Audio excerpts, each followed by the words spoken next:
that.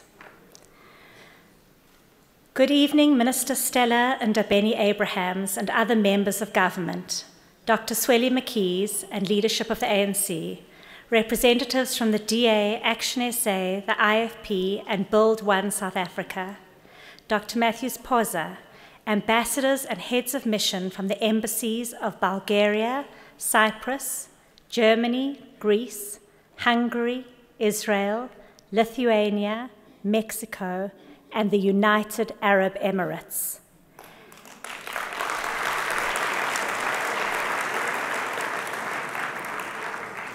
We also welcome the many members of the diplomatic corps who are with us tonight.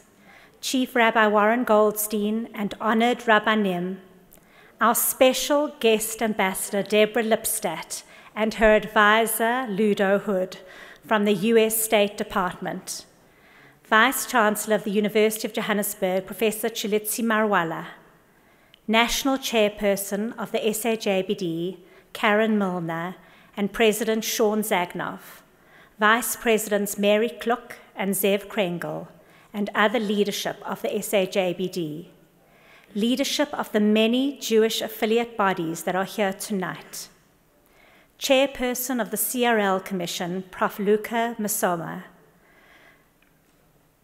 Representative of SAPS, Brigadier Egan Mudley, representatives of civil society, including from the Hellenic and Chinese communities, President of the WITS SRC and the other SRC members, SORGES members and students who are all joining us here tonight in the middle of their exams. I think that also deserves a clap. Maybe not from their parents. Our fellow religious communities, ladies and gentlemen, tonight we come together for several celebrations. We celebrate that we can come together after the very painful and isolating COVID time. Our last Gauteng conference was online with the remarkable Edith Eger.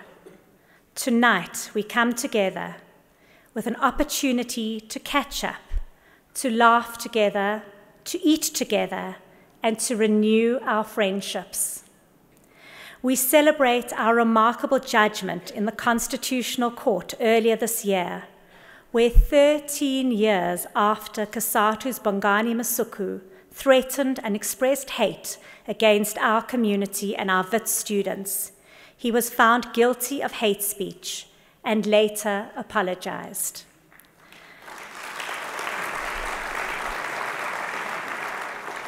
We celebrate tonight that we have friends locally and internationally that stand by this community against the anti-Semitism and hate. Tonight, one of these friends, Ambassador Deborah Lipstadt, will address us. She has traveled great distance and included South Africa in her global fight against anti-Semitism in order to support our community in the tip of Africa. We also have friends such as Clive Mashishi, who take our fight against anti-Semitism to areas throughout Gauteng and beyond. We will honor Clive tonight. There are also so many of these friends and allies in our audience today. We appreciate your support. We celebrate our partnership with Investec, who have again sponsored our conference and shown such friendship, not just to the SAJBD, but also to our community. We are delighted to invite Nicholas Riley, Head of Investment Banking and Principal Investments, to address us.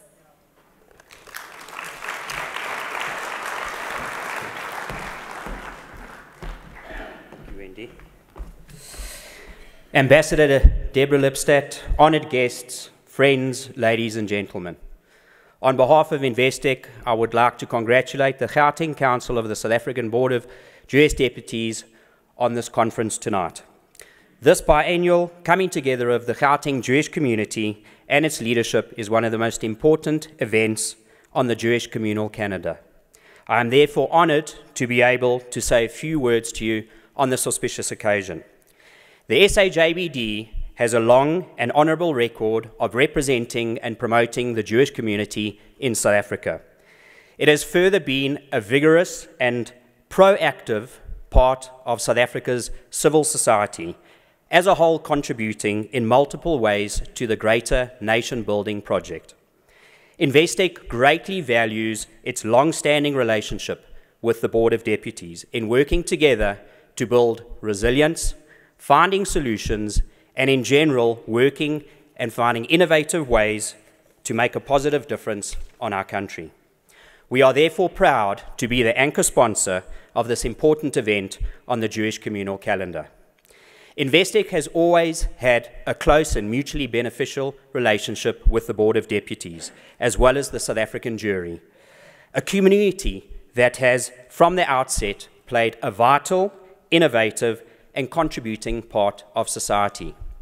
My personal experience since joining Investec is that I have been made a part of the Jewish family and community. Nick Riley, as a Catholic from the north of England in Liverpool, I've experienced many simchas in the form of brisses, weddings at Ilova Chabad. So much so that at one point in time, Rabbi Katz, as I was known to him as the Irishman Riley, had an honourable seat next to him. I can tell you that for every whiskey I tried to have for his vodka, but I failed dismally. Investec looks forward to building on the relationship so that we together can help our country negotiate the trials and challenges of the present day, whilst also creating opportunities of growth and development in the future. So in conclusion, I congratulate the SAJBD Gauteng Council on all that it has accomplished in the current term of office, whilst wishing the incoming council all the success for the 2 years that lie ahead. I thank the board for this opportunity of bringing this brief message of goodwill on behalf of Investec and wish you very success and productive conference. Mazel tov, and only wishing you good health and simchas.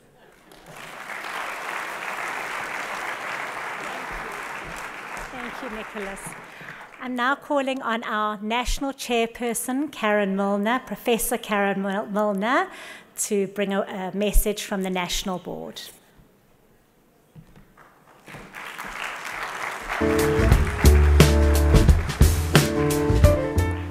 Thank you. I wasn't going to say this, but I just have to because I'm standing here and looking out on this remarkable assembly before me, and I can't help thinking that this is the first event we've had fully in person since COVID, and it's just so wonderful to see all these people who've come out to join us. So it is my absolute privilege and pleasure to bring you a message from the National South African Jewish Board of Deputies to this Gauteng conference.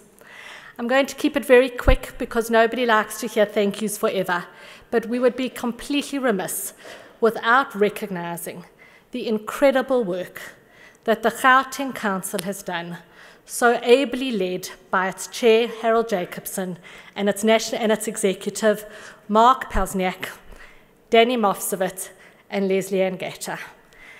These are the people who work tirelessly behind the scenes without thanks across the whole Gauteng Council to deliver on our mandate, which is a simple mandate, to protect the civil rights of Jews in South Africa.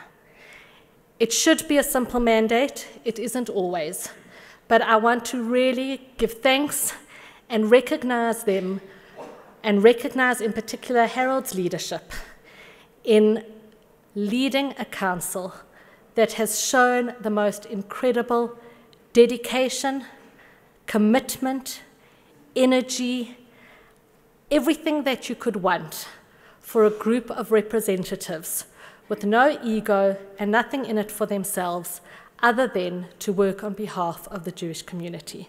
So thank you all very much.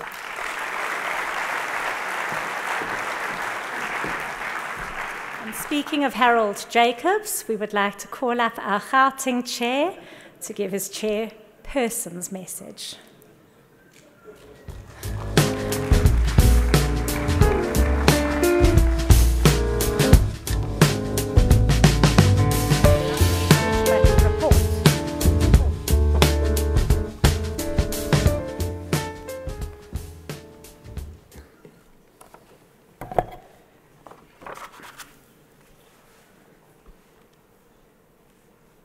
Special Envoy on Combating Anti-Semitism, White House Emissary, Ambassador Deborah Lipstadt. His Excellency, the Israeli Ambassador to South Africa, esteemed Rabbonim, President of the South African Jewish Board of Deputies, Shaun Zaganov, Chairperson of the South African Jewish Board of Deputies, Professor Karen Milner, members of the National Executive of the Board of Deputies, honorable members of Parliament, distinguished guests, communal leadership,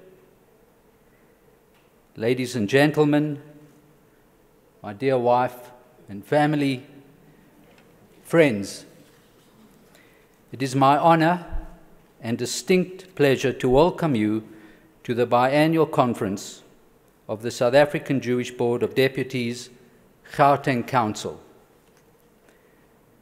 We have thankfully transitioned back to normality during the period since the last Gauteng conference. The COVID-19 pandemic was then at its peak, requiring communal events to be held virtually in unprecedented circumstances. Earlier this year, in one of his trademark family chats, President Ramaphosa indicated that South Africa, after a tumultuous period of 2 years, would be emerging from the virtual world and entering the current phase. As to be expected, the South African Jewish Board of Deputies played a critical role assisting the Jewish community in negotiating those difficult and stressful times. From the outset of the pandemic, the board has taken the lead in coordinating a range of support programs, advisory projects, and relief initiatives. This constituted a key component of the board's work during that period. To assist the community in understanding and navigating the issues it faced, expert guidance was secured and all decisions were taken based on accurate and up-to-date information. To this end, the board set up a COVID-19 Jewish community platform, which provided expert medical, financial, legal, and mental health advice and updates on local developments and decisions. Various communal bodies consulted with one another and coordinated their efforts. Regular meetings of the leadership, attended by experts in the field of infectious diseases, was conducted in Johannesburg, Pretoria, Durban, and Cape Town to discuss and deliberate on all issues, including the opening of schools, and guiding the community at large with regard to safe practices under lockdown. There can be no doubt that due to the high level of cooperation and engagement between the different structures and the assistance they rendered to one another, which was unique and of critical importance in terms of reassuring our community and helping constituent bodies navigate those challenging times, I wish to acknowledge and pay tribute to all who contributed, and in particular, the incredible assistance rendered by the Chevra Kadisha and Hatzola. With the generous support of donors, the South African Jewish Board of Deputies Food Fund was established, which has since supported worthy projects throughout Gauteng, as well as in many other provinces. To ensure that these funds are optimally utilized, we work closely with the Angel Network. This outstanding organization was established shortly before COVID by a group of women in our community and quickly developed into a major source of support and relief for needy communities throughout South Africa.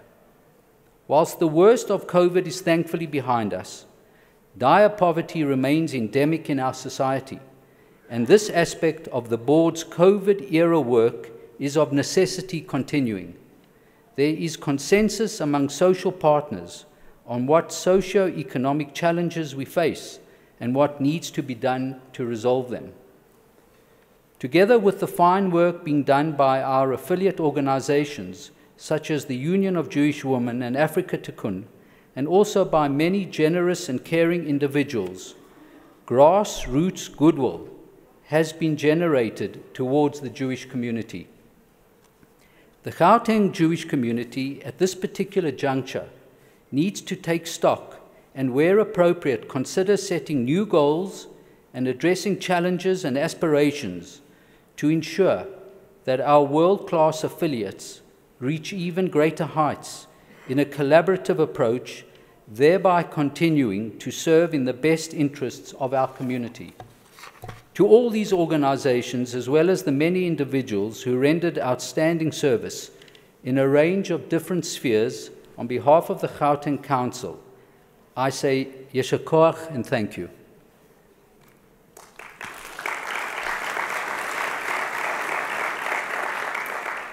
The board continued to fulfill its core mandate as the representative voice and civil rights lobby of the Jewish community. All incidents of anti-Semitism, the product of a framework built on ignorance and imposed with arrogance that came to our notice, were carefully investigated and appropriate action taken.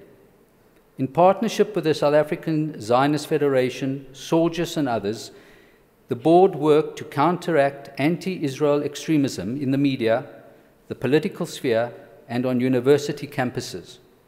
The most serious wave of anti-Semitism occurred during May 2021 Gaza conflict, and the board was called upon to respond to a number of cases of harassment, abuse, and threats against our community. One of the most engaging thinkers of our time, Rabbi Lord Jonathan Sachs, of blessed memory, is on record as saying, and I quote, "The new anti-Semitism is no longer directed against Jews as individuals. It is primarily directed against Jews as a nation with their own state in their own land. It is a mutant form of anti-Zionism." Much work concerned responding to the new global technologies primarily evidenced on the internet. In more serious cases, criminal charges were laid. A number of other incidents during the period under review were successfully addressed through a process of restorative justice. This involved engaging with the perpetrators to enable them to better understand why their actions were wrong and have consequences. The board arranged for many of those perpetrators to visit the Holocaust and Genocide Center for a facilitated session. Our most honored guest, Ambassador Lipstadt, is on record as saying, "But whatever form it takes, we must always insist that anti-Semitism has never made sense and never will. Fight it, but don't elevate it or its purveyors in importance. Populist rhetoric is fertile ground of the world's oldest hate and is responsible for sowing discord and for division around the world, whether it be Berkeley, Kanye West, or the suburbs of Paris. In South Africa, prejudice in all forms, as elsewhere, either in the media in general and or on social media in particular, tend to amplify populist and extremist voices in massive disproportion to their actual numbers and influence. The lessons of the past must never be forgotten, and we encourage the Gauteng Jewish community to continue to make a concerted effort to attend commemorative events held on Yom HaShoah and Yom HaAtzmaut. We are, as a community, immeasurably grateful for the advocacy of the legal teams in the highly successful outcome of the Masuku judgment delivered in the Constitutional Court in February of this year. In the final analysis of the lengthy judgment, Justice Kampepe remarks as follows: "It is fitting to close with a cautionary and apposite extract taken from the Tanakh. Death and life are in the tongue. Indeed, I have been privileged in hearing Ambassador Lipstadt in her early engagements echo our Constitutional Court, that the Holocaust did not start out as a Holocaust, but through words. Elie Wiesel says, "Silence kills." One of the perennial challenges faced by the board is to intervene on behalf of Shomer Shabbos students when university exams are set on Shabbat or Yom Tov. To this end, we work closely with the relevant tertiary institutions to make satisfactory alternative arrangements to allow affected students to write their papers. Despite the additional challenges of working under lockdown, the board was again able to resolve the many cases that were brought to its notice. Another focus of the board has been to lead our community in identifying with and participating in South Africa's democratic and human rights culture. In this regard, a flagship project has been our #MakeUsCount election, education and awareness campaign, which has been run for every national and local government election since 2009. The campaign for the 2021 local government elections featured voter registration drives, multi-party election debates, and public meetings with party representatives. As on previous occasions, it concluded with the board heading up an interfaith observer team to assist the Independent Electoral Commission on polling day. I appeal to you, one and all, with democracy at risk, that we maintain a pragmatic view over the next 2 years leading up to the national elections. It is not whether we should be optimistic or pessimistic, but rather we should be realistic and manifest integrity and seek to make a positive contribution. We need to engage constructively, which includes acknowledging that we are responsible citizens of this country and should aspire to be a light unto the nation. Other noteworthy board initiatives include taking Jewish leadership delegations to attend commemorative events in Sharpeville on Human Rights Day and Soweto on Youth Day. The above is a précis of the wide range of activities in which the Gauteng Council has been involved since its last conference. The brochure reporting back on these activities provides a more detailed overview of the work. The South African Jewish community has been present since the end of the previous century. Paul Kruger befriended Sammy Marks, General Jan Smuts participated in the emergence of the Balfour Declaration, and President Mandela believed in Israel and the security of its borders. It behoves us all to be visible, unified and transparent within our own ranks, and avoid unconscious bias so as to not to shy away from responsibility, but to increase our participation in public discourse with a coalition of like-minded people and groups who will once again bring hope and strength to the nation. We South Africans are, however, fortunate to live in a country where the overwhelming majority are moderate, and where, notwithstanding the deliberately inflammatory grandstanding of some public figures, ordinary people simply get along with one another, day in and day out, year after year. To ask whether South Africa is a hospitable country for Jewish people is to misconceive the question. There is no denying that South Africa has its problems and its challenges, but these are many and serious. Most, if not all of them, are in some way self-inflicted. But it can never honestly be said that Jewish South Africans bear disproportionate or targeted burden of these problems. We experience them and face them and strive to overcome them in the same way as all of our fellow citizens. I've had the distinction of leading the Gauteng Council for 12 months with Danny Moskowitz, Mark Posniak, and Leslie Ann Gatter. Mark, you will be sorely missed by me personally, and of course, your sage contribution at the Gauteng Council. A standout feature of this particular council has been the extent to which its members have taken part in its activities outside of council meetings. Virtually all council members have at one time or another been involved in board initiatives, be they political engagements, social outreach projects, interfaith events, or participation in Jewish communal events in general. Just as important has been the spirit of mutual respect and camaraderie that has been the hallmark of all meetings and interactions, despite the divergent interests and backgrounds of the council members. It has indeed been a privilege to have been associated with so committed and capable a team, and I look forward to continuing to do so in months and years to come.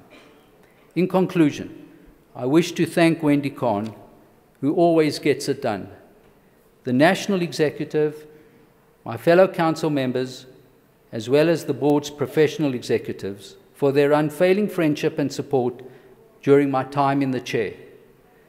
To those who have joined us for this auspicious occasion, I again say welcome and thank you, and I hope that you will find the evening enlightening. Thank you.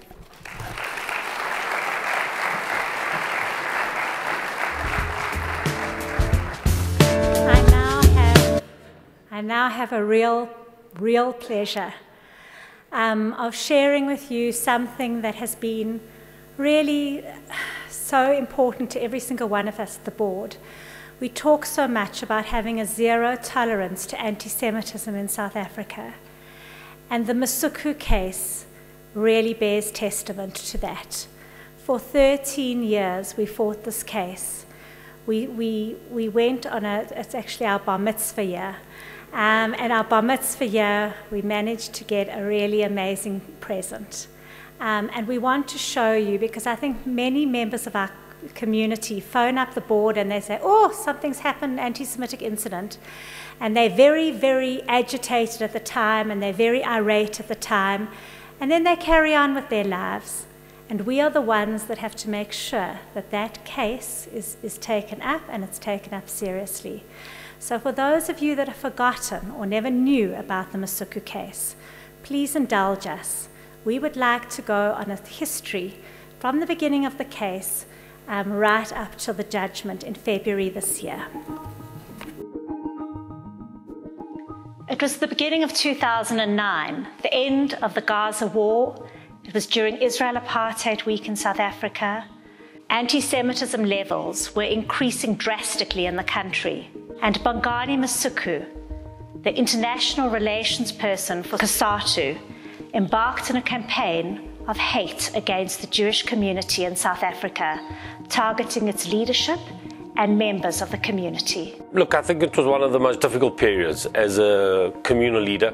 We knew this wasn't a protest about a foreign conflict. We knew this wasn't about the Israeli-Palestinian issue.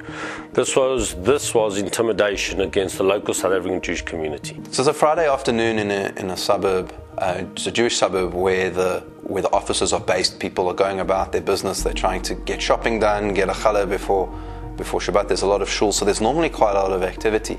And to have this crowd really with quite considerably problematic intentions coming up in this area was a real safety concern that we were all very concerned about. They bussed in literally thousands of people, but it was a real feeling of a red line had been crossed, where they had made a decision not to hate Israel, not to hate the Jewish state, but their hatred was directed at the local South African Jewish community. The march itself that was coming was illegal. The police didn't give permission to do it, and as I remember, actually stopped a number of buses coming to the precinct. We saw Bongani Masuku come in. He came in a bit later. He came with Ronnie Castrol's at the time.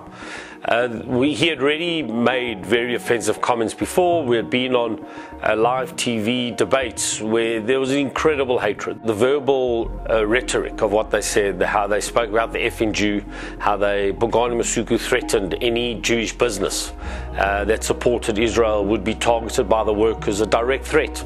Pictures afterwards, there were pictures of swastikas, there were pictures of Magen Davids covered in blood, and at one point I can remember that the whole crowd, you could hear them chanting outside the building. The real anger and the furiosity that you could hear from the crowd was quite scary. To not only see the Israeli flag being burnt, but to see swastikas outside our synagogues, to see swastikas outside our Jewish areas in front of Jewish people. If people have a problem with the government of Israel, there's an embassy, and people can go and protest out there, and that's everyone's constitutional right.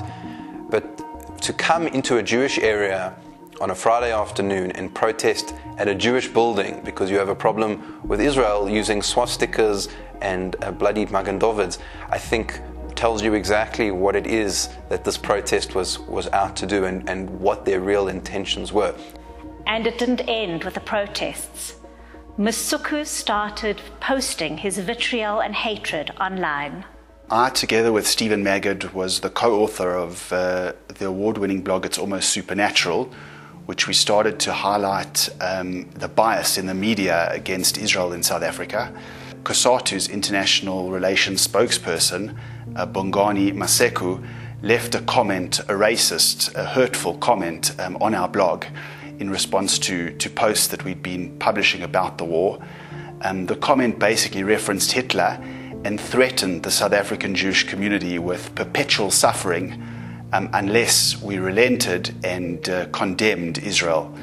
And we actually naively decided to engage with Bongani to see if we could explain to him how hurtful his comments and dangerous his comments were. He just doubled down and tripled down on that same kind of racist and anti-Jewish rhetoric. This was quite a shock that a member of the government, someone, an alliance partner, COSATU is an alliance partner with the ANC running the country, would threaten a minority community with violence unless they towed the government's political line on a conflict millions of miles away. And then Masuku took his hatred onto campus. Once we saw that it wasn't just going to be any old speaker and that it was actually going to be a high-ranking official from COSATU, as Jewish students we knew that we were really going to be up against something really aggressive and something that we were going to have to handle. And when we got into the room, immediately you could feel how tense this was going to be. It was very full. There had already been a number of other events that week where we had also been involved in engagements, and there were protests, and it was already a very intense time on the campus to begin with. Before even talking, there was a lot of shouting of a mandla, and it was turning very quickly into a rally. And then Masuku started with a lot of the threats. It was really calculated to try and threaten the people in the room, but also to give a sense that on the campus that this was not going to be a safe place if you were a Jewish student. And so Masuku was very focused and very engaged and had a mission, really, I believe. They suggest that we make it difficult for anyone, whether it's in the meeting or even in social life.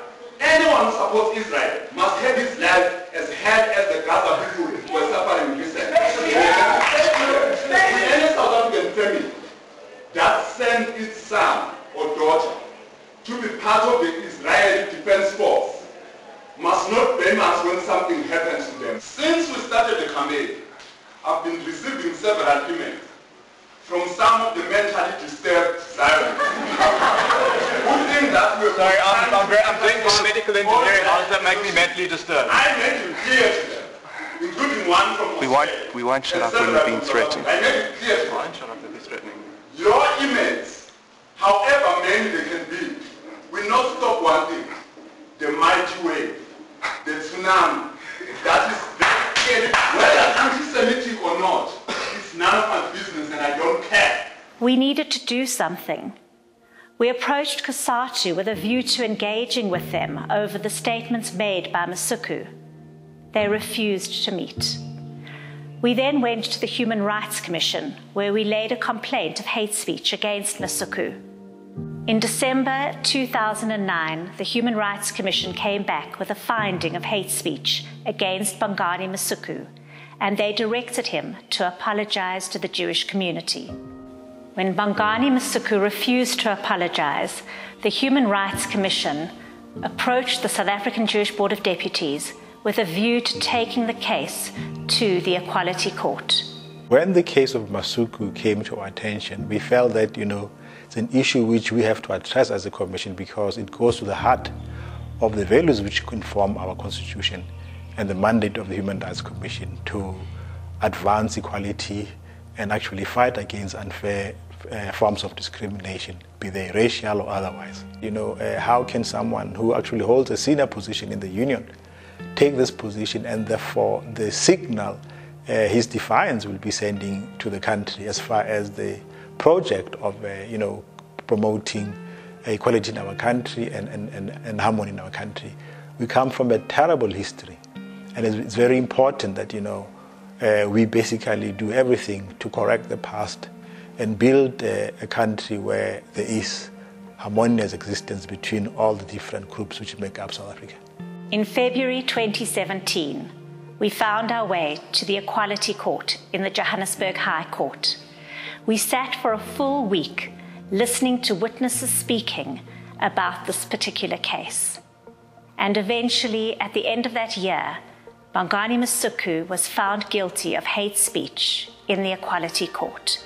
And once again, he was ordered to apologize. We faced a real uphill battle to somehow get the court to understand that this case is not about a conflict in the Middle East. It does not concern who's right or who's wrong in a fight in a different continent between people who do not live in this country. And what I said to the judge 5 minutes past 10 on the Monday morning of the Equality Court hearing during my opening statement was, I said to him that this court does not need to concern itself with deciding who is right and who is wrong in the Israeli-Palestinian conflict. This case is not about that. And the judge immediately interrupted me and said to me, repeat that, because there's something profound about that.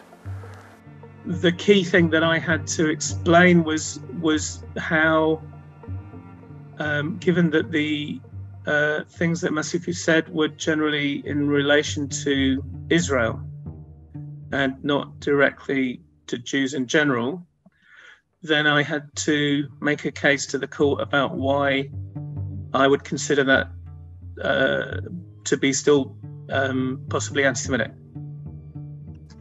So that was one of the key issues, that rhetoric which doesn't mention Jews, but which says particular kinds of things about Israel, or about Zionism or Zionists, could still be anti-Semitic. So I had to make that case.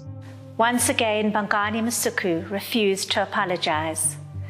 COSATU took the case on appeal to the Supreme Court of Appeal in Bloemfontein. We sat there for a day, listening to more testimony and more arguments. Sadly, the SCA overturned the Equality Court case's judgment.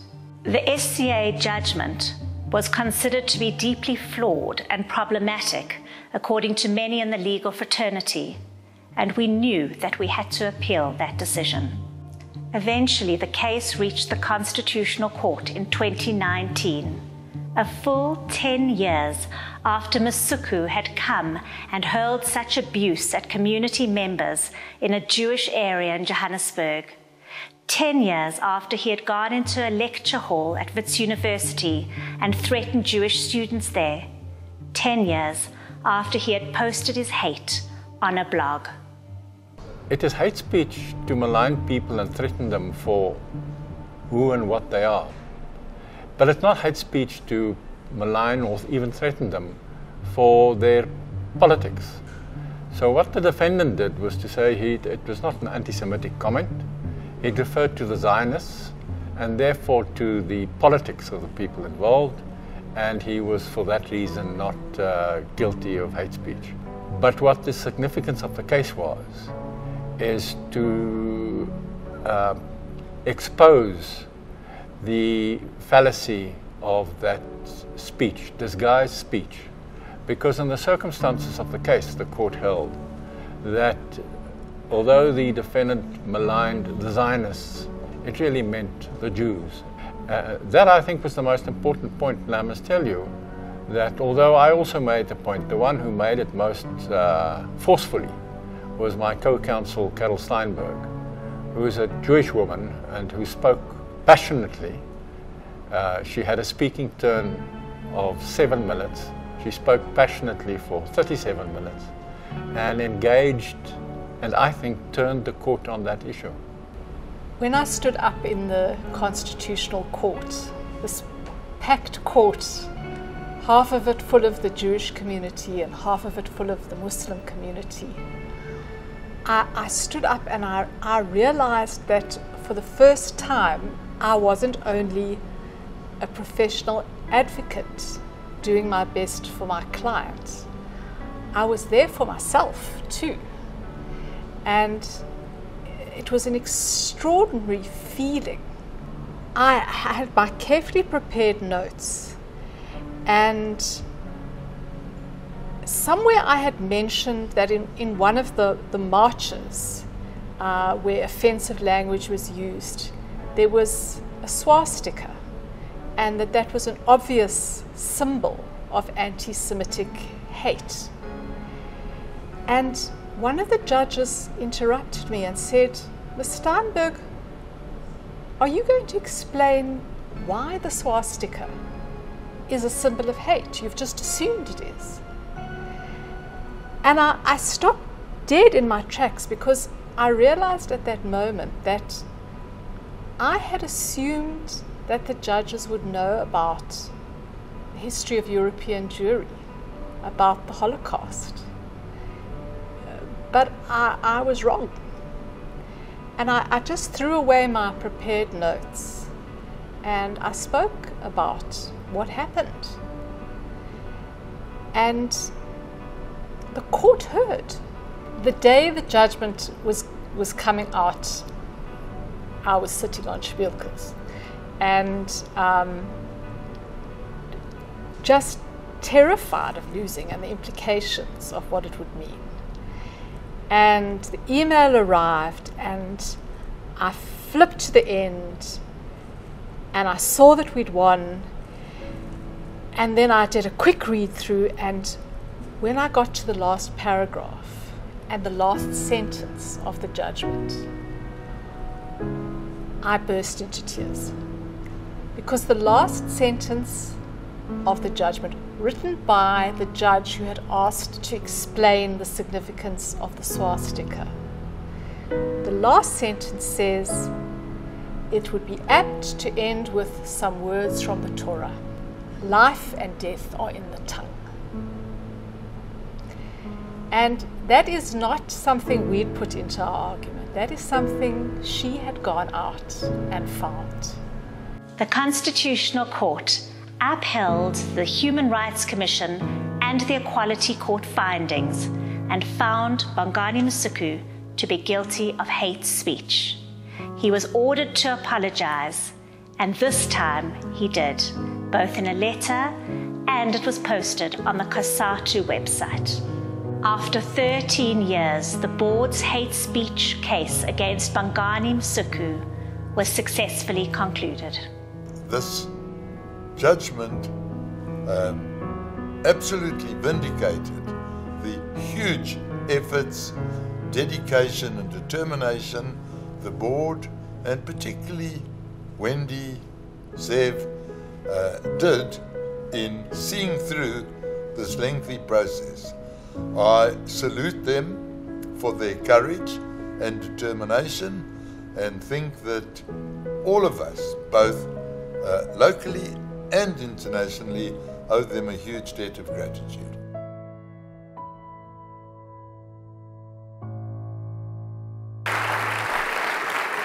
Now I'd like to call Michael Katz and our legal team to please come up.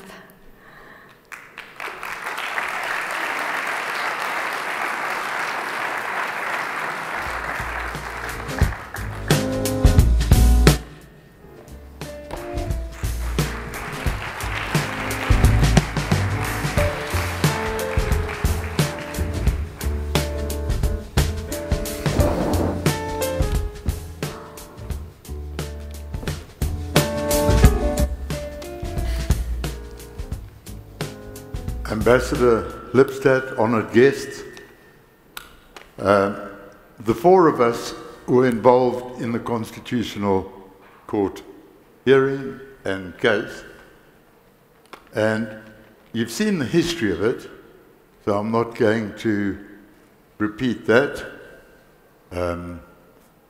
Christian, Wim, Carol are very senior counsel at the Johannesburg Bar and did a great job on this, as you will have seen from the movie. But what I'm going to try and do tonight is to look at some of the forensic implications. And the title of our panel speech is The Line Between Freedom of Expression and Hate Speech. Now, freedom of expression is a very cherished value in South Africa, constitutionally protected. But there is an exception for hate speech. And what we're going to try and do tonight is analyze this very trying topic. So, what I did, I sent to the three panelists 6 questions and said to them, select which of them you want to answer and don't speak for more than 4 minutes in an answer. So what I'm going to do is to tell you what the question is and then ask a particular participant to give his or her view. So the first question is, what was groundbreaking about the judgment? Carol is going to answer that. So I'm notorious for taking more time than I'm allocated. I want to trade and do a little bit more on this question, a little bit less on the other. No? Not upheld.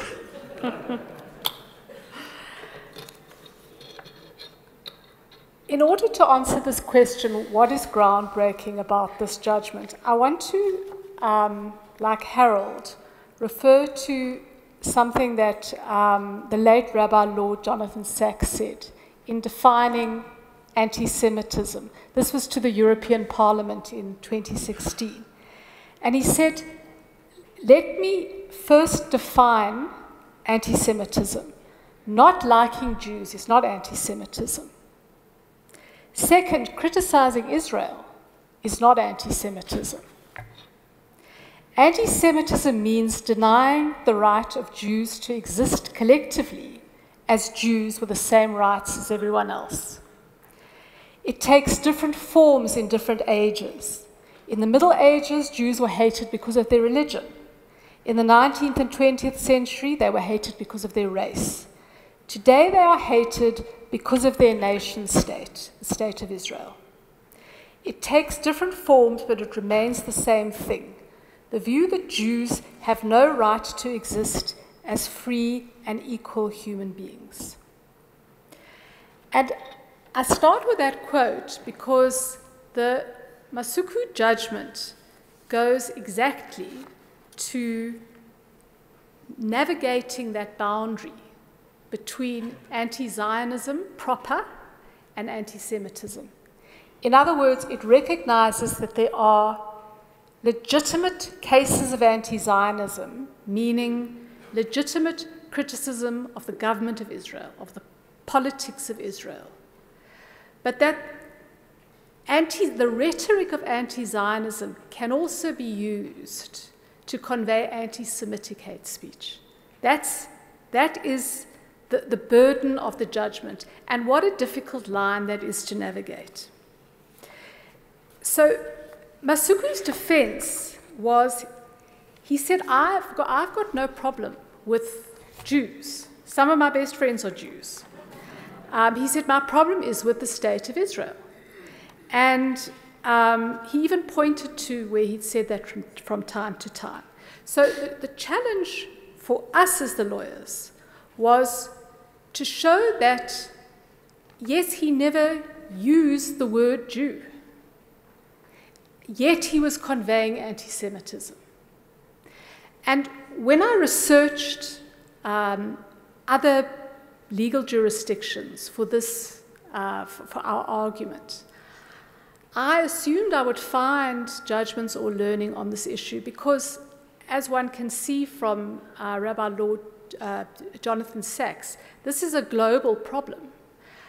I could find nothing.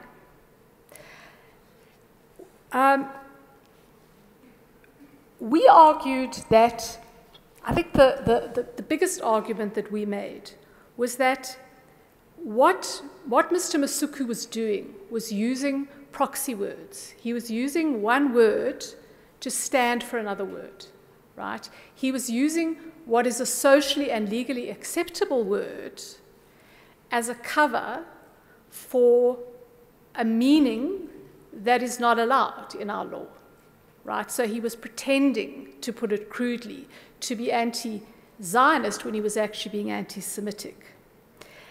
And that is what the Constitutional Court found. The paragraph that I think is groundbreaking internationally and will be useful to lawyers all over the world is this. Justice Kampepe says, at this juncture, it's noteworthy that the preceding analysis and this court's jurisprudence, most recently detailed in Kwelani, reveals that words cannot always be taken for their plain meaning.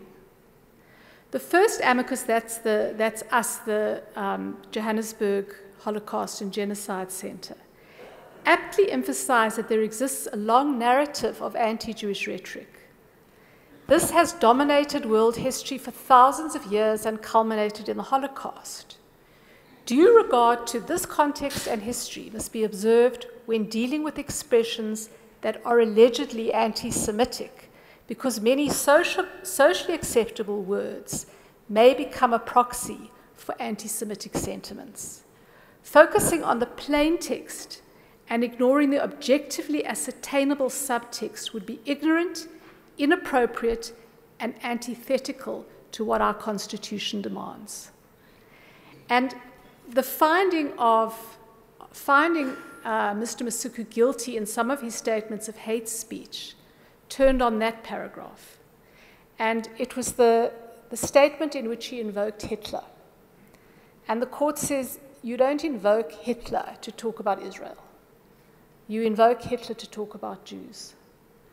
And just to end, in the same speech, it had always perplexed me that Bongani Masuku had referred to Hitler as Jews and their friend Hitler. Why? What is the logic there? And Rabbi Lord Jonathan Sachs explains it so beautifully. He says,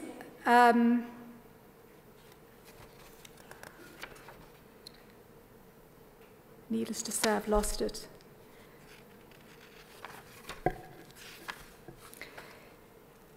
He says that the ultimate weapon of the new anti-Semitism is dazzling in its simplicity. It goes like this: the Holocaust must never happen again, but Israelis are the new Nazis. The Palestinians are the new Jews. All Jews are Zionists. Therefore, the real anti-Semites of our time are none other than the Jews themselves. And that was encoded, and our court could see that that kind of message was encoded in the language that was deemed hate speech, that never mentioned the word Jew. And that has enormous significance for the international legal community and for Jewish communities internationally. Thanks. Wim, are you wanting to stand or sit?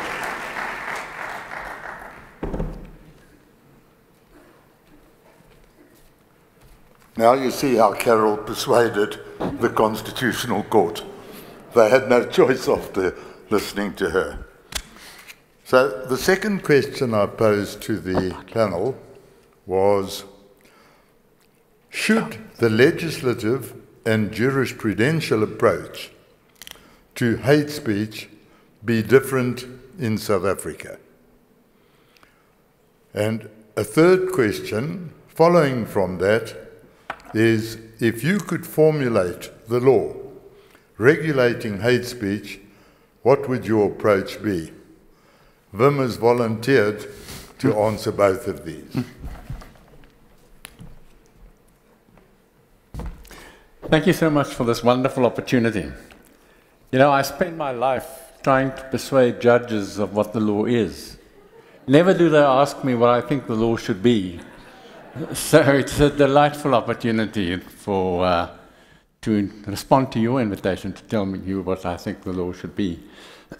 Let me start off by just describing the constitutional framework within which these answers are sought, because they make the issue quite complex. The starting point, as Michael has said, is the right to freedom of expression, which is really the cornerstone of any open and democratic society, an extraordinarily important right which shouldn't lightly be limited. But there are two countervailing constitutional rights.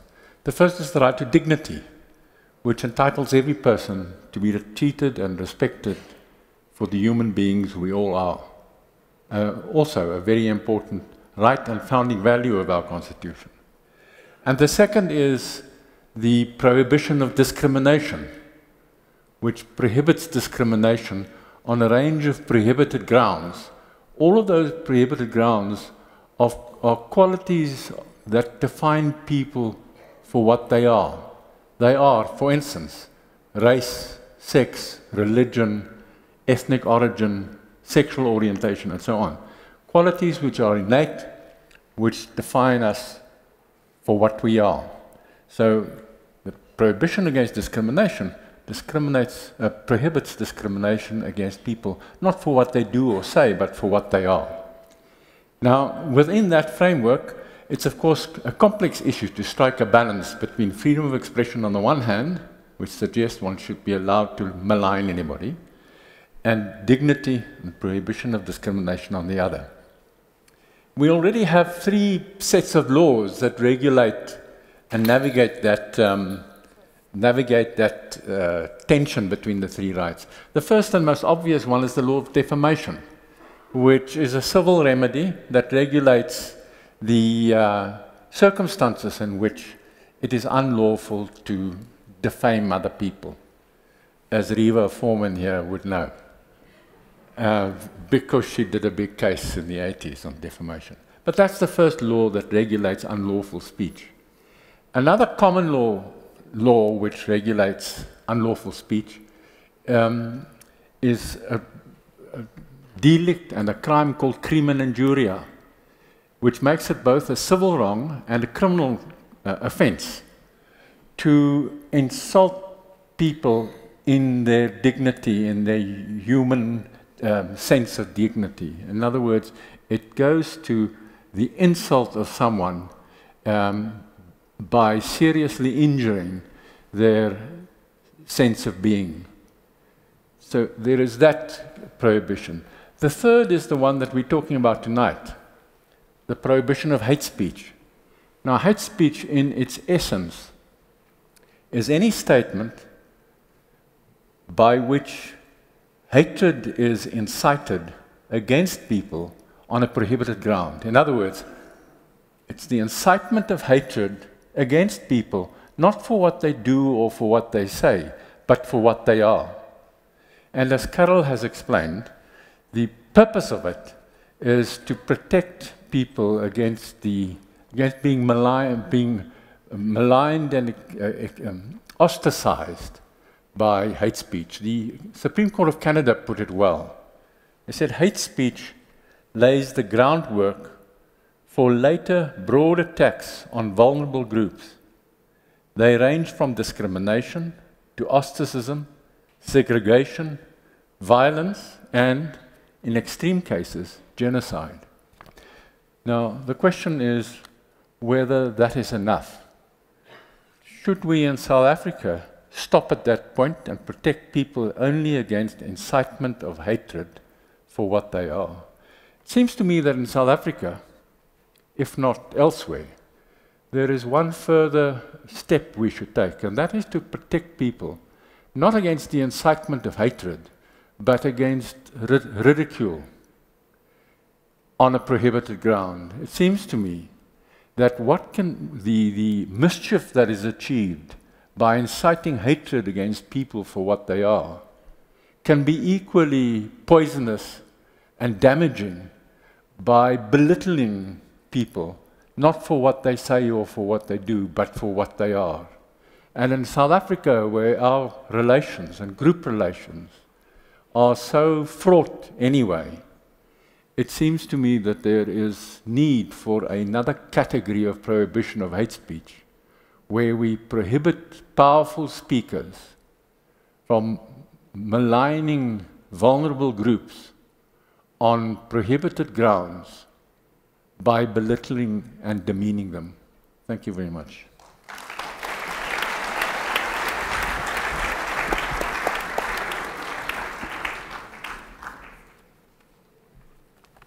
So, Wim, you've done 2 and 3.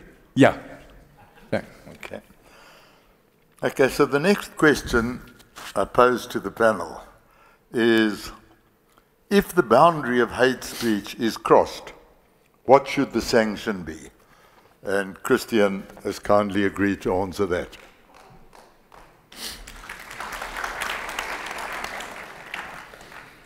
Good evening. In answering this question, the starting point should always be, what does the current legislation say? And for that, one has to look no further than the Equality Act itself. The Act in Section 21.2 lays down a series of what I would refer to as varied, transformative, but also creative orders, which, consistent with our new constitutional dispensation, gives the presiding judge or presiding officer in the Equality Court a broad discretion to decide on what the appropriate sanction should be. And of course, you may immediately identify one of the considerations that will be important as being the extent to which the speaker found guilty of hate speech has demonstrated remorse, or whether that is absent. But in short, the sanctions that are currently permitted in law, and I'm not going to mention all of them, include an interdict, damages, a referral of the matter to the National Director for Public Prosecutions for possible criminal action under the common law or existing legislation. And I pause there because in the current statutory dispensation, hate speech is not criminalized, and I will return to that shortly. But one of the most important remedies, and which the Constitutional Court applied in the Masuku matter, is that of an apology.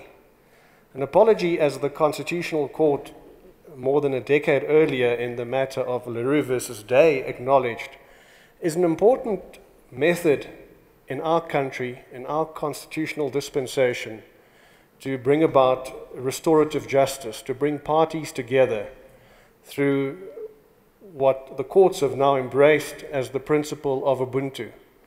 It's not just a term to be bandied about, but it is a term of real substance in equality litigation, in the hope that parties can find one another by means of an appropriately worded apology, and so heal and repair the wounds caused and the pain inflicted by the speech itself.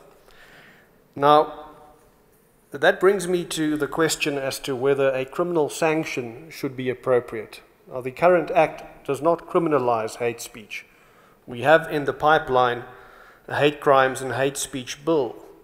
And in terms of Section 4 of that proposed statute, hate speech or persons found guilty of hate speech would face the prospect of imprisonment for a period up to 8 years. You may ask the question, if this had been law at the time when Mr. Masuku had his day in court, would I have wanted him to have been found guilty of hate speech at a criminal level? The answer is no, for these reasons.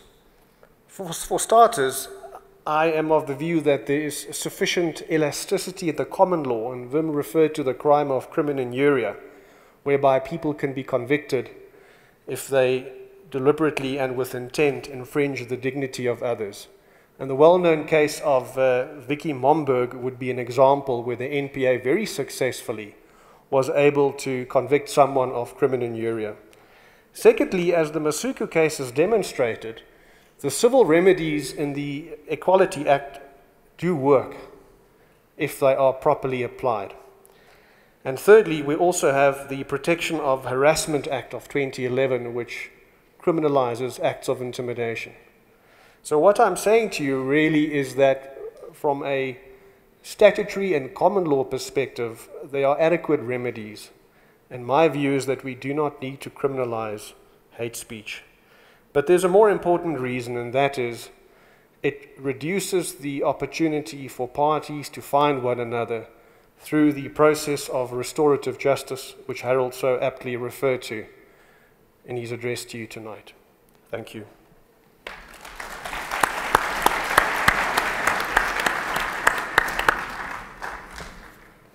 The last two questions, I think, have already been covered, and that is anti-Semitism a species of hate speech? I think Carol's already dealt with that. And then, what do we do to prevent hate speech? I think the panel has covered that. So, thanks to our panelists, thanks to everyone for listening, and I think we can conclude the panel. Thank you.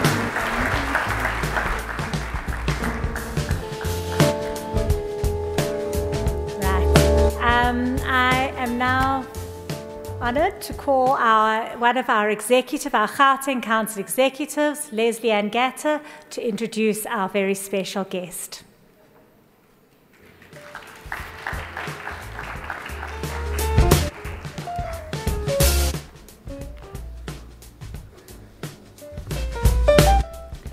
Thank you. It is my great honour to now introduce our distinguished keynote speaker, Ambassador Deborah Lipstadt. This is not Deborah's first visit to South Africa. 20 years have passed since she last visited our shores when she came out to speak at the 2002 IUA UCF campaign launch. She was already an international celebrity, having been propelled into the spotlight because of the now famous libel trial involving notorious Holocaust denier and Nazi apologist David Irving. That trial not only exposed and utterly discredited Irving himself, but provided what is to date the most thorough and conclusive public debunking of the entire Holocaust denialism cult. Since then, Professor Lipstadt's stature has only increased. She has been one of the most sought-after speakers on the international lecture circuit, with an ever-growing reputation as a widely respected public intellectual. In 2005, President George W. Bush selected her to represent the White House at the 60th anniversary of the Auschwitz liberation, and President Barack Obama subsequently appointed her to the United States Holocaust Memorial Council. At the same time, she has continued to pursue her stellar career in academia, both through teaching and research and in authoring further acclaimed works on contemporary anti-Semitism and the Holocaust. It came as no surprise when on the 3rd of May this year, she was appointed as the United States Special Envoy, monitoring and combating anti-Semitism by President Joe Biden. She is today among those at the very forefront of combating the scourge that is anti-Semitism worldwide. Ambassador Lipstadt's visit comes at a time when, tragically, global anti-Semitism levels are continuing to escalate, both in terms of hateful rhetoric and direct attacks against Jews and Jewish institutions. It is for this reason that the theme for tonight's conference is trends and responses to contemporary anti-Semitism, both in the local context and globally. The South African Jewish Board of Deputies Gauteng Council is deeply honoured and greatly privileged that Ambassador Lipstadt accepted our invitation to speak on this issue. It is one that not only concerns global Jewry, but all of us who are daily committed to the broader fight against hatred, against prejudice, and against discrimination in all our societies. On behalf of the South African Jewish Board of Deputies Gauteng Council, I thank Ambassador Lipstadt for joining us. We are all tonight looking very forward to you sharing your insights, your teaching, and intellect. Thank you.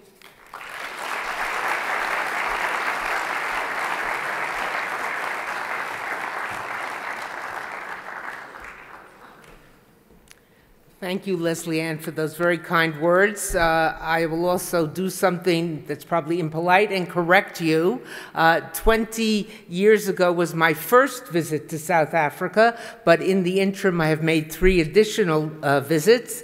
Most recently, right before COVID, to the Franschhoek Literary Festival, so I feel like an old-timer here. But I come today in an entirely different capacity, and I am honored to be here, and I understand that I know there are many dignitaries and VIPs in attendance, too many to acknowledge, but I am delighted to address such an august audience and delighted at the many people who are here. I want to thank the South African Jewish Board of Deputies, the organizers of this superb event. And I will single out the following board members for recognition. Certainly Harold Jacobs, the chairperson of the board, the local board of deputies, the regional board, Karen Milner, the board national chairwoman, Sean Zagonev, national president, and Wendy Kahn, who has been our interlocutor, and I think Mike said the superb Wendy Kahn who gets the job done, and we have discovered the same thing. I also want to thank my colleagues at the U.S. Embassy in Pretoria and the U.S. Consulate in Johannesburg and in Cape Town, who have so assiduously supported my visit here. I'm delighted to be in South Africa at this significant moment in bilateral relations with the United States, relations that over the past year may have sort of gone south, as we would say, gone in the wrong direction. Secretary of State Tony Blinken, my boss, to whom I report at the State Department, was here for important discussions with your top government officials little more than 2 months ago. And just last week, when I saw him at the State Department and told him I was headed here, his face lit up and he was absolutely delighted. I can tell you, and I know, and he has told me how much he truly values his dialogue and his indeed strong partnership with Minister of International Relations and Cooperation, Naledi Pandor. And of course, President Joe Biden and Vice President Kamala Harris were honored to have welcomed President Ramaphosa to Washington, D.C. just a few weeks ago. So while I've been here before, this is, as I noted, my first visit as special envoy. South Africa, though, has a long place in my heart. I watched for many years as a young student the struggle against apartheid with a sense both of outrage and hope. The end of apartheid in 1994 was a profoundly important, not to mention moving moment for those of us who have dedicated their lives to both understanding and fighting intolerance, discrimination, and hatred. And I vividly remember I was in Washington. I was then working, just consulting to the then not yet built United States Holocaust Memorial Museum, helping design their permanent exhibition. And I was in my hotel room, and I turned on CNN, and it showed not yet President, Nelson Mandela being released from prison and leaving the prison. And as someone who fought, whose whole professional life, even at that stage, had been dedicated to fighting hatred and injustice, I was deeply moved, as you can tell, and still am. I'm also impressed by how many, and just this excursion through this case was absolutely fascinating, but the way in which so many of you have stood up, and so many in the Jewish community have stood up in the past. Helen Zussman, Danny Goldberg, Joe Slovo, and so many others playing an important role in standing up against apartheid. Harold Wolpe and Arthur Goldrich, founder and owner of Lily Leaf Farm, hid, as I'm telling you, you know this well, Nelson Mandela and other leaders of the struggle in the leafy white suburbs of Johannesburg, and until a police raid led to their 1963 arrest and the infamous Rivonia trial. In a time of, and to turn to the present, in a time of rising anti-Semitism, I am so encouraged by the South Africa's 50,000 plus Jewish community, how it continues to be an important part of the country's social fabric and in its fight against hate and discrimination of all kinds, but in particular, anti-Semitism. In much of Europe, in my own country, and throughout the world, anti-Semitism is on the rise. The best wish I got for Rosh Hashanah, for the new year, walking into shul this year, was someone yelled out from about 10 feet away, "May you have an easy year." Sadly, it hasn't been that way. And in fact, a few days ago, I mentioned to a colleague, I said, I don't know if I'm doing such a good job. Ever since I came into office, anti-Semitism has been spiking. And they reassured me, they said, but it would only have gotten much worse if you weren't there. So in Israeli parlance, we'd call that chatzi nechama, half a consolation. It seems that no matter where we turn, we see escalations of Jew hatred. We see it in physical attacks, we hear it expressed rhetorically, we see it in anti-Semitic imagery and stereotypes. We hear it from long-term haters, government officials, NGO leaders, and from the person on the street or the person posting online. We find it on all points of the political spectrum. From the first day, my first day in office and my first public presentation, I publicly declared that one of my first objectives was to help people understand what anti-Semitism is. Now, this may sound strange. Don't we know what it is? How can there be confusion about it? But I am convinced that there is a great deal of confusion, even among Jews, about the nature of anti-Semitism. When is something just a clumsy decision or an inappropriate comment, and when is it anti-Semitism? When is something ignorance, and when is it motivated by anti-Semitism? And if it's anti-Semitic, does it matter what the motivation is?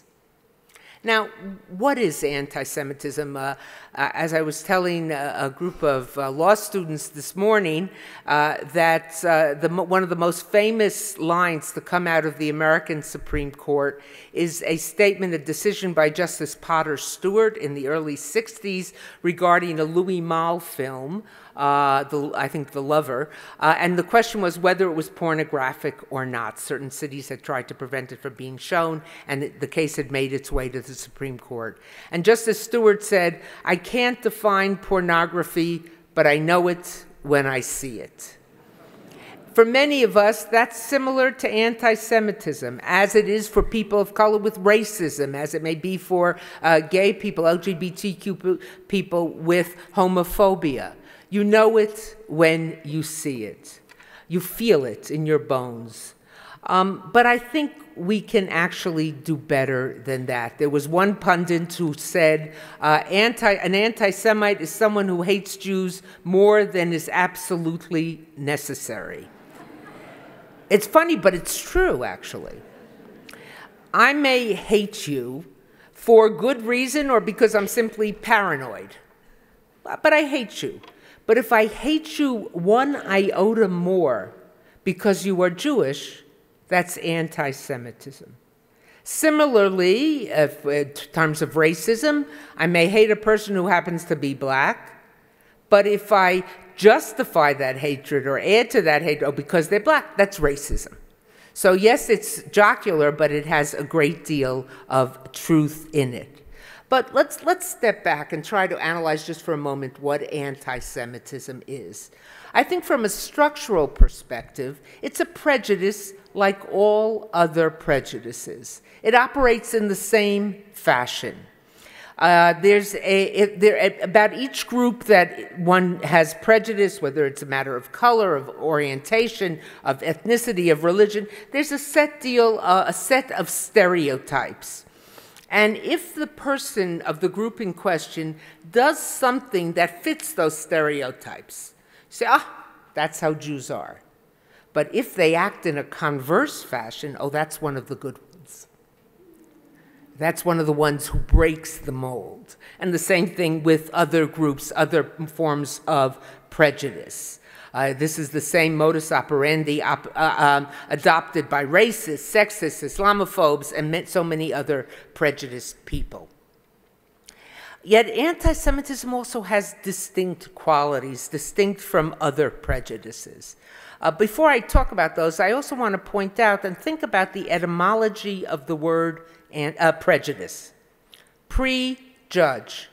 Don't confuse me with the facts. I've made up my mind. Or as a colleague of mine likes to say, the stereotype of the person is right in front of your nose while the person still is 3 blocks away. I see a person with a yarmulke, I see a woman in a hijab, I see a person of color, whatever it might be. If I'm a prejudiced person, I know who they are, I know what they are, I know their work ethic, I know whether they are trustworthy or not because of the stereotype. Yet, so in that sense, anti-Semitism is a prejudice like other prejudices operating in the same way. Yet it also has its unique characteristics. First and foremost, it's a conspiracy theory. It conceives of Jews as engaged in a giant and powerful conspiracy to harm all other groups for their own good, irrespective of what it does to other groups, particularly groups that are less powerful than they. And since, according to the anti-Semite, of course, the Jew is all-powerful, this includes just about everyone. Secondly, unlike most other prejudices, which tend to come from the right wing, the right end of the political spectrum, not everybody on the right, but that's where they emanate from, anti-Semitism is ubiquitous. It's free-flowing. It comes from all directions. It comes from throughout, irrespective of one's political worldview. One can be an anti-Semite. One can stand at one end of the political spectrum and the other end and still share the same view of the Jew. The dangers each group may pose can be very different, but the view can be the same. It can come from Christians. It can come from Muslims. It can come from atheists, and it can come from Jews. Thirdly, virtually all prejudices, certainly let's think in the terms of, so apropos of this country and its very important and significant and tragic history, thinking in terms of racism, but not just racism, but certainly racism. The racist looks at the person of color and sees someone not quite as smart as they, not quite as industrious as they, not quite as talented as they are. They see someone lesser than, or as I like to say, they see their kids go to our kids' school, there goes the school. If they move into our neighborhood, there goes the value of the neighborhood. We have to stay away from them because they're just not of the same caliber of that I am, particularly the racist says, the racist, the white person. In contrast, and by the way, the anti-Semite also sees the Jew as lesser. The Jew spreads disease. We saw that during COVID-19. The Jew is dirty. The Jew is disgusting. Lesser than. Keep them down. Keep them away from us. But there's another element to anti-Semitism. The anti-Semite also sees Jews as more powerful, more controlling, smarter, but not in a good way, clever, conniving, manipulating. In other words, using those smarts for nefarious or deleterious ends. The Jew is someone from whom I have to fear. The Jew is more powerful than I am. So not only is the anti-Semite punching down, as does the racist, and by the way, generally they're one and the same person, but he or she is also punching up. And what is the implication of this? Why is this so significant? When you're hostile to someone who's lesser than you, you loathe them. You're sort of dismissive of them. As long as they stay away from me or serve my needs, that's all right. But when you perceive of the person as more powerful than you are, you not only loathe them, but you fear them because of what they might do to you. And in order to protect yourself, protect your family, you must stop them. So you have an obligation not just to keep them away from you, but have an obligation to actively fight against them. So, and one of the reasons that I'm so anxious to help people understand what anti-Semitism is, why is it a prejudice like other prejudices, but also with its unique characteristics, as I've noted, is often, certainly in my country, often when institutions, universities, corporations, NGOs are talking about their fight against various prejudices, they'll list the whole panoply of prejudice and not list anti-Semitism. Anti-Semitism doesn't make the cuts. I have, over the years, heard from bewildered Jewish university students and colleagues on various campuses, employees at some of the most prestigious organizations and companies, that this is the case. We see it in the United States. We see it in many international settings. And they say to me, why is anti-Semitism missing? Doesn't hatred against us count? Is the animus against us not important? And is the fact that it's omitted itself an act of anti-Semitism?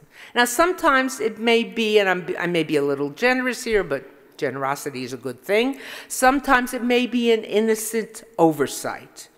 There's a failure on the part of very many well-meaning people who are engaged in the fight against prejudice, to fail to recognize that anti-Semitism is, as I noted, a prejudice akin to all other prejudices. Now, part of the reason for this is that many people find it hard to conceive of the Jew as victim. Jews are resilient. Maybe it's because we've had to overcome anti-Semitism so often in our history. We have faced so many terrible travails that surviving and recovering is built into the Jewish communal DNA. So often Jews don't seem to present as victims who need support and protection, as is often the case with other groups. Now, that's the innocent explanation.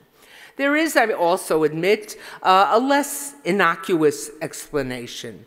Sometimes the omission is a result of anti-Semitism itself, both conscious and unconscious. Some of those people who vigorously fight other prejudices have determined that Jews are incapable of being victims. This is something we see in many cases on the far left. I'm not seeing everybody on the far left. I'm not painting with a broad brush, because that would be engaging in the same discrimination and prejudice which I'm talking about. But the anti-Semitism that we have seen often on the far left looks at the Jew as white, even though over half the Jewish communities, certainly over half the population of Israel, is estimated to be non-Ashkenazi. So from Middle Eastern, African, Asian origins. But that doesn't matter. In these people's eyes, Jews are white. Jews are wealthy, even though we know many Jews are not. Jews are all powerful. Remember that conspiracy theory, that controlling theory? Therefore, if they are white, wealthy, powerful, ipso facto, they are incapable of being victims. Conversely, and at the same time, the people who say that add another element. I call this the Miss Piggy syndrome. You remember Miss Piggy and the Muppets? Moi? Where this person says, me?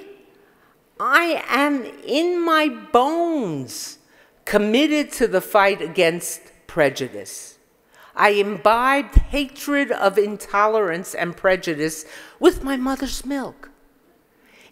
I am constitutionally incapable of engaging in prejudice. So if I am incapable of engaging in prejudice, and the Jew is incapable of being a victim because of these characteristics which I described, they must be making up this charge of anti-Semitism. So the very calling out of anti-Semitism becomes, aha, you're trying to hide something, you're trying to be a victim, you're trying to get sympathy, you're trying to cover up for other wrongs, whatever it might be. So, or you're trying to, as we've heard earlier this evening, you're trying to camouflage the misdeeds of the state of Israel. So that's what you see on the left. In the ubiquity, what you see on the right is something different. What you see on the far extreme right, which we see emerging anti-Semitism from, particularly and not only in the United States, but globally, is that Jews are not white. And Jews are not capable of being part of the body politic. Not only that, but some of you may be familiar with the Great Replacement theory. The Great Replacement theory that has become quite current now in France, but predates it in the United States. It's been around since the late 60s and even earlier than that, which argues, now remember my construct of the person of color as lesser than. This anti-Semite looks at it says, well, and this is when it emerged in the United States. Some people and one particular person in a book called The Turner Diaries looked at the black person and who seemed to be emerging, seemed to be gaining certain rights, not enough and not far enough, far less than many people imagined and thought at the time, but they seem to be succeeding. Recently, some of those people said, look, there's a black man in the White House, President of the United States. If blacks are lesser than, not as smart as, how did he get there? How did blacks succeed? How did they get to be professors? How did they get to be heads of corporations? How did thousands and thousands and thousands of people from Africa manage to swarm, their words, the racist words, into Europe, or in my country, swarm from south of the border, brown people swarming from south of the border, flooding the United States. This is all the language of the hater. They aren't capable of doing that. How is this? Why is this happening? How is this happening? And the person on the far right, the separatists, the supremacists, the militia groups, call them what you may, says, well, they are the puppets, but there must be a puppeteer who is controlling them, who is making this happen. Someone who is anxious to see the destruction of white Christian culture, the greatest culture in the world. Who could be doing this? Who could be powerful enough? Who could be evil enough to do this? Who knows how to work behind the scenes and disappear before they are identified? The Jew becomes the puppeteer, and the person of color becomes the puppet. And that is what we hear today on the far right. I have another objective, not just in getting people to understand the nuances and the complexities of anti-Semitism, but my second objective is to help people, Jews and non-Jews alike, understand, as I was saying earlier this evening to some of the guests here, the interconnectedness of anti-Semitism. How it is connected to racism, certainly in the way I just described it. And to argue that hatred, whether it's anti-Semitism, whether it's racism, whether it's homophobia, whether it's any of the prejudices, cannot be fought in a silo. You can't say, I'm only against this hatred, but I don't care about this hatred. Because first of all, someone who hates one group is invariably going to hate another group. And, of course, certainly in the case of racism and anti-Semitism, I've described to you the link. In my country, we've had so many terrible shootings and tragedies, but in one of the more recent ones in Buffalo, New York, a young man who claimed to have been radicalized in his hatred on the internet during the years of COVID, but I would believe, without any proof, but that doesn't stop, no, it should stop me, but I would surmise that the home in which he grew was also a petri dish for this kind of hatred. He got a gun and drove 150 miles to a region where he had determined, based on the population, had the highest density of black residents in Buffalo, New York.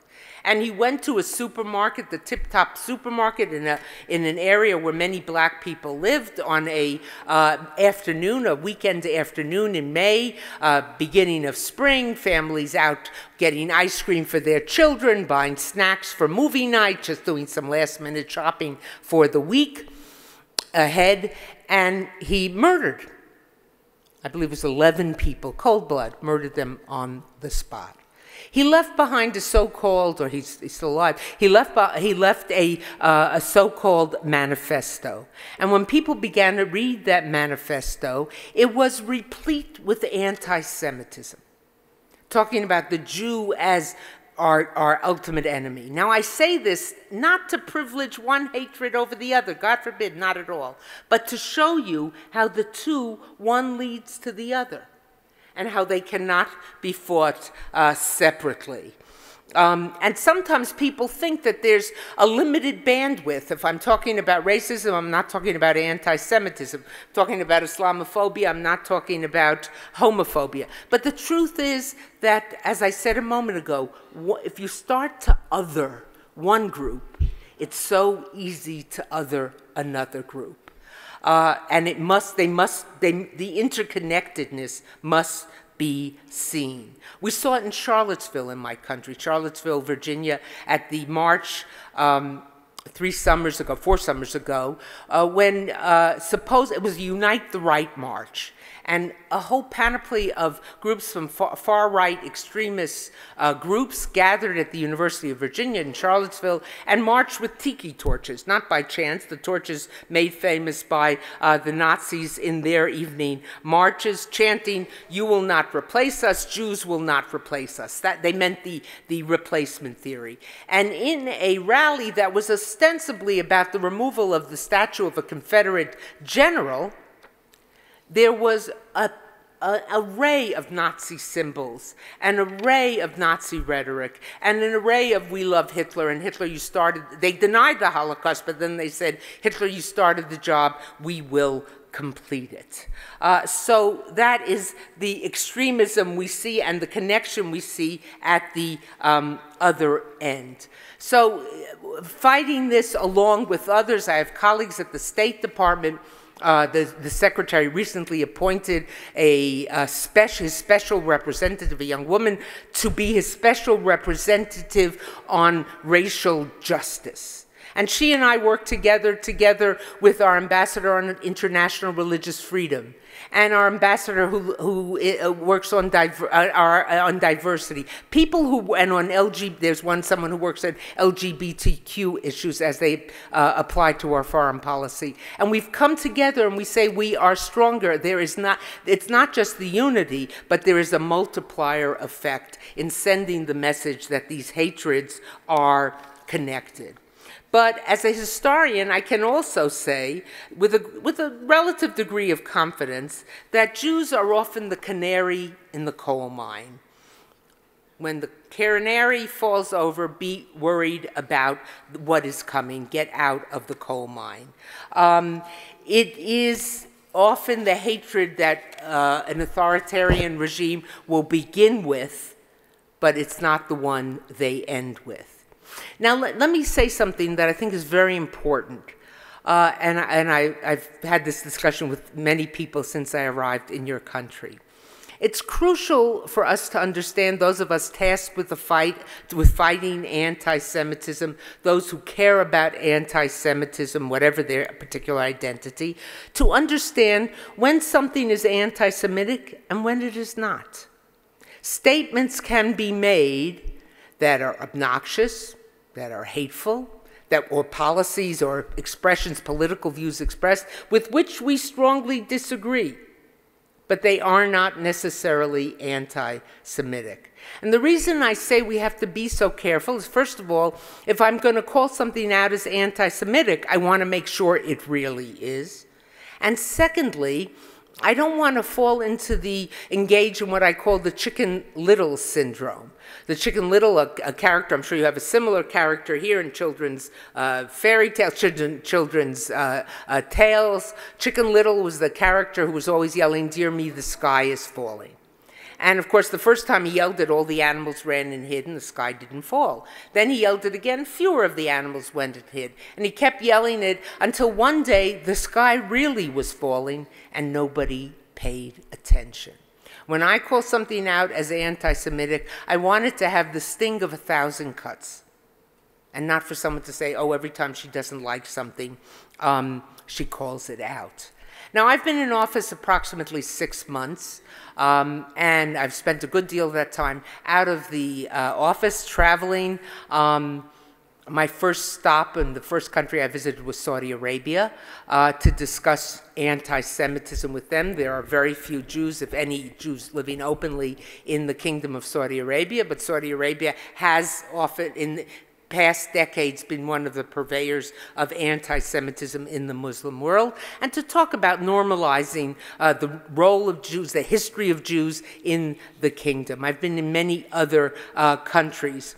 But I've also, one of the other countries I visited were, amongst others, UAE. I will soon be in Bahrain, and from here I fly on Saturday night to Morocco.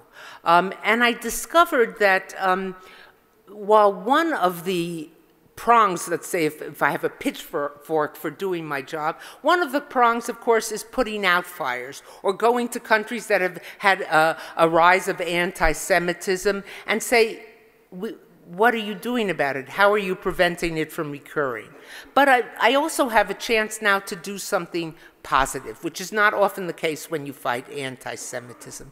Thanks to the Abraham Accords, there is a changing attitude in certainly certain Gulf countries and other Muslim countries about hatred of Jews, and the recognition that irrespective of how one feels about the Middle East political situation, the Israeli-Palestinian crisis, that anti-Semitism is something separate and apart, and it was certainly something that we heard exemplified in the discussion of the legal case earlier this evening. So that, too, has been a part of my work. But then there's something else which has been very encouraging to me, and something I didn't fully anticipate would be the case. I've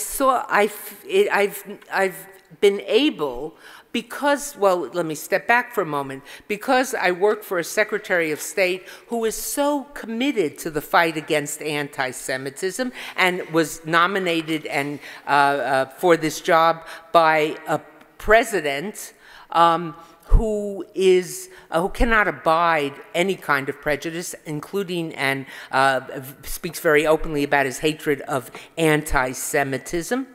I have been able, by working with my colleagues, both colleagues who work on some of the issues I enumerated earlier or work on other country issues, to integrate the fight against anti-Semitism into the broader sweep of American foreign policy. In other words, to argue, and I didn't have to argue very hard because my colleagues at State see this so clearly, that when we're fighting anti-Semitism, we are fighting for, we are not just fighting to protect Jews. That alone would make fighting anti-Semitism worthwhile. You fight a prejudice that hurts a certain group, of course it's worthwhile fighting. But we are also fighting on behalf of democratic values. That anti-Semitism is a threat to democracy. It is a profound threat to democracy, and that it must become part of the broader sweep, the fight against it, the opposition to it, become the broader sweep of a part of the broader sweep of American foreign policy. And let me also say something else, that I do this with humility, and not just my own humility about this amazing and overwhelming task which I have been given, but directly from the Secretary of State, who just shortly after I was inducted into office and sworn into office, was introducing me or speaking at a conference where I was speaking, he was speaking, a very large conference, about 1,300 people. He was speaking about the task I had been given. And he said quite clearly that we have such positions not because we are perfect, and not because the United States of America has figured out how to fight prejudice and figured out and solve the problem. We don't send Deborah Lipstadt abroad to wag her finger in other countries' faces and say, we have figured this out and we're here to tell you what to do. The exact opposite. We send her out to say, we have a problem which we are taking very seriously, and we recognize the threat it poses, like the canary in the coal mine, the threat it poses to democracy. We recognize, as you recognize in this country, how fragile democracy can be. And we sent her out to say, we have a problem, we are trying to address it, and we urge you to address it as well. We urge you to recognize its importance. We urge you to recognize its hate, it's the threat it has, the threat it has to democracy. If you're an anti-Semite, you believe that your government institutions are controlled, are under the influence of Jews, and you lose faith in them. So that is what I have been tasked to do. That is what I have set out to do. And that is something that I try to do with as much energy as possible. I think it's very important. I've been, in closing, just to talk about, mention a moment, I was both in Cape Town at the Holocaust and Genocide Center, and here this afternoon at your very, very impressive Holocaust and Genocide Center. Not to say the one in Cape Town isn't impressive too, so I don't want to, they both are. But I was touched by something. I was touched by the way in which both centers, and I know in your education system, address the Holocaust and address South Africa's own very recent past of racial hatred is too weak a way to say it, how the evil of racism was baked into the very structure of the government, and how that hatred was so similar. In one case, in the case of the Holocaust, the hatred resulted in a genocide, in an attempt by the Nazis to make Europe free of Jews from one end of the continent to the other, and even off the continent, to Rhodes, to Corfu, etc., even to Libya. But in this country, where it was exceedingly awful, there wasn't a genocide because the power structure, the white power structure, needed the efforts and the work of black Africans to enrich them and enrich their country. It's not to say that one deserves more attention or one deserves the other less attention or one is worse than the other. It is to say that they both begin the same way. Hatred, genocide begins with words. It begins with small actions. You don't one day have a totally free society and then decide to impose apartheid. You have hundreds of years of looking at people of color, of black Africans, as lesser than you, as lesser beings than you. In my country, it was years of slavery, and even after the end of slavery, Jim Crow laws and terrible discrimination. If we are going to fight this battle, we've got to understand the importance of words. There are big actions that governments have to take, absolutely, but each of us must speak out against hatred in all its forms. No genocide ever began with the genocideer saying, okay, take up your guns, take up your rifles, take up your machetes, and go out killing. First, it begins with words, and it's something against which we must fight. Let me end with a personal note. I've had a long and storied career, books, a successful lawsuit, and most precious of all, thousands of students. When the call came from the White House telling me that President Biden was nominating me for this position, I hesitated. I had a very comfortable position, a chaired position at a very prestigious university. I taught 3 courses a year, 3 seminars a year. I had research assistants, teaching assistants. I thought this was a full-time job. You know, I wrote, of course, I worked very hard writing books, but I could say what I want. I was a free agent. And now I would be working as part of a very large and complex bureaucracy. I almost said no. And then a friend said to me, "You can make a difference." And I can think of no better epitaph than one would want than "you made a difference." So I say to you, I don't know if I will make a difference, but I am working very hard to try to improve this problem. I won't solve it. It's too old. It's too complex. But I am very grateful.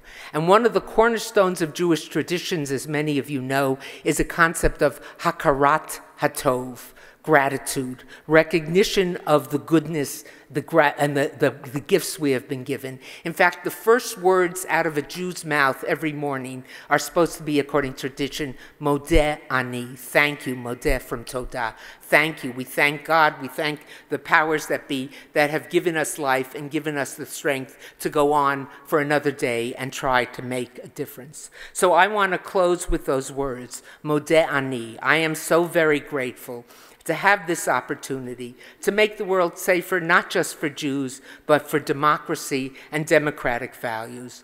I am humbled to do so in the name of the President of the United States government, the Secretary of State.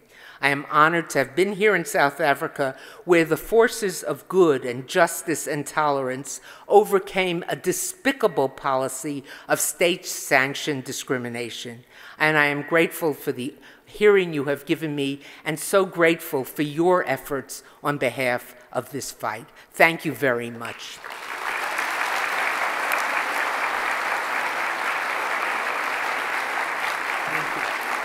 Thank you so much. Thank you. Whoop, be careful, be careful. Yes. I'll move this for you. That's all right.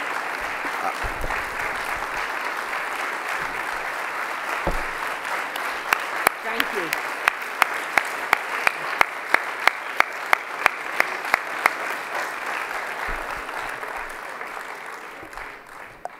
Ambassador, it's my great honor, falls to me to thank you very much for your time. Thank you for your energy, for your work.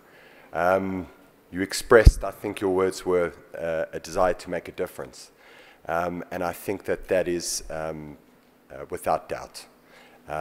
You have made a difference, you continue to make a difference, and for that we say thank you. I'm very pleased that you mentioned some of the stalwarts from our community who were at the forefront of what you refer to as the interconnectedness of intolerance or hatred, because all of them are mentioned and are referenced in this book, which is our gift to you today, Jewish Memories of Mandela, and we hope that you will enjoy it as much as we treasure it. Thank you very much for all you do. Thank you very much. Thank you.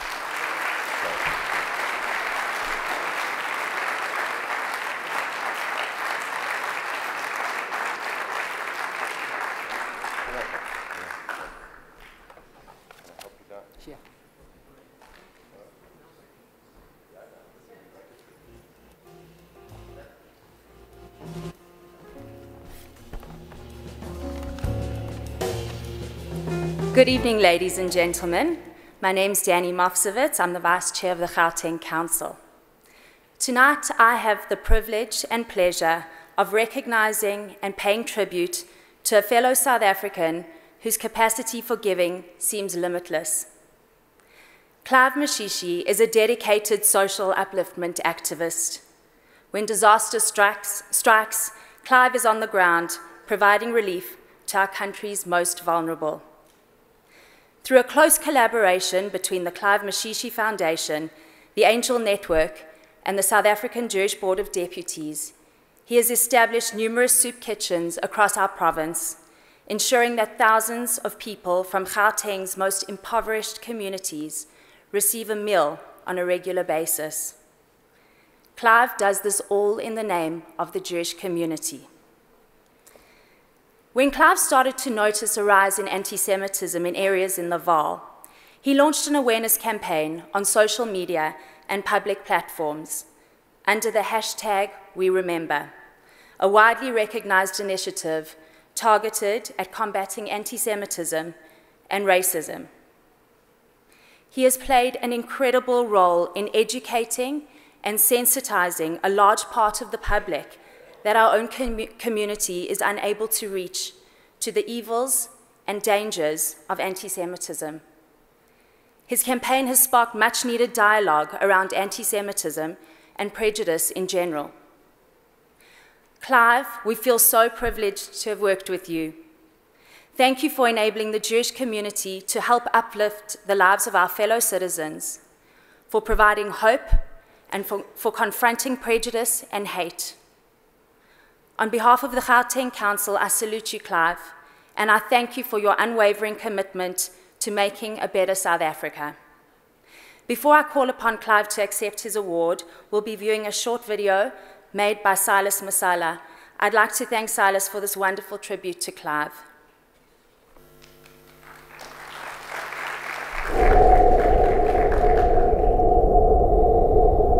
It is my absolute pleasure to introduce you to the work of a remarkable man, Clive Mashishi.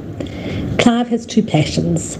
Firstly, his passion is for developing his own community through poverty eradication, being the first respondent on the ground whenever there's a crisis, social upliftment and welfare. Clive is softly spoken, but you don't want to miss out on anything he says. While he uses words sparingly, they carry significant meaning. And secondly, he has a passion for Judaism and fighting anti-Semitism. And through his organization, the Clive Mashishi Foundation, he initiated his hashtag #WeRemember campaign. He designed banners that appeared on busy intersections in the Vaal area, including on the Golden Highway. The response to his campaign was overwhelming. People wanted to know more. He visited Israel and the Holocaust Museum, and his wish was to say never again. Being at grassroots, he has been able to merge the two to the benefit of all. Clive has produced 1-minute videos on the Holocaust and why it was so important to remember. His contribution to Holocaust education has been recognized by the World Jewish Congress. Maren Stern, its executive vice president, noted as follows: "We are tremendously grateful to Clive Mashishi for his efforts. People like him embody the best elements of society today. The Holocaust was a uniquely Jewish experience, but one does not need to be Jewish to understand what can be learned from this tragedy. By exposing his community to this history in such a bold way, he has brought us one step closer to a world without hate." Clive leads bravely from the front. It has been a privilege and inspiration to work with him, and we are grateful for all that he does. Working closely with Clive Mashishi has been one of the biggest blessings of starting the Angel Network.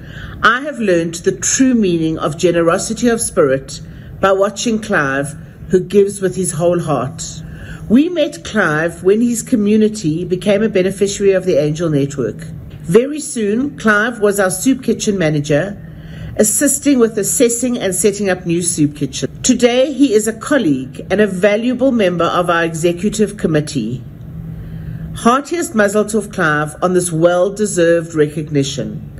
Halala, Clive Mashishi, halala.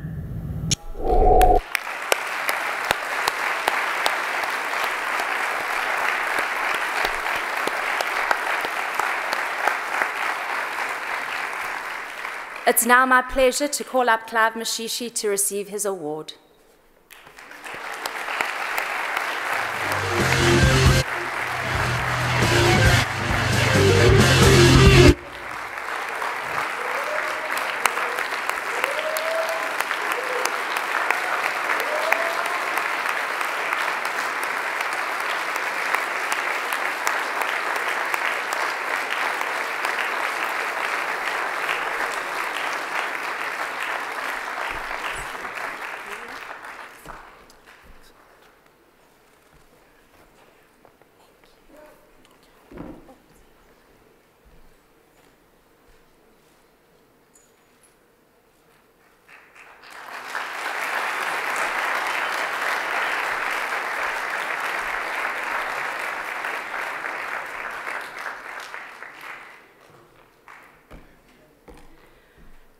thank you so much, everybody, for being with us tonight. I'm going to just end off with an announcement of our new Gauteng Council, who are going to lead our organisation for the next 2 years.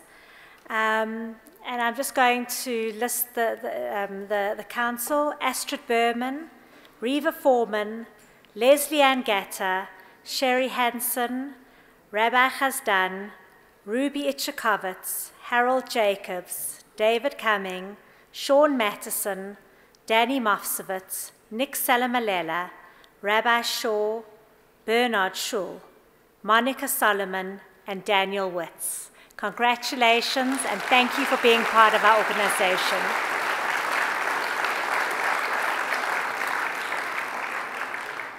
Again, thank you so much to Ambassador Lipstadt for being with us tonight, and for every single one of you for coming and celebrating our conference this year. Thank you. Travel home safely.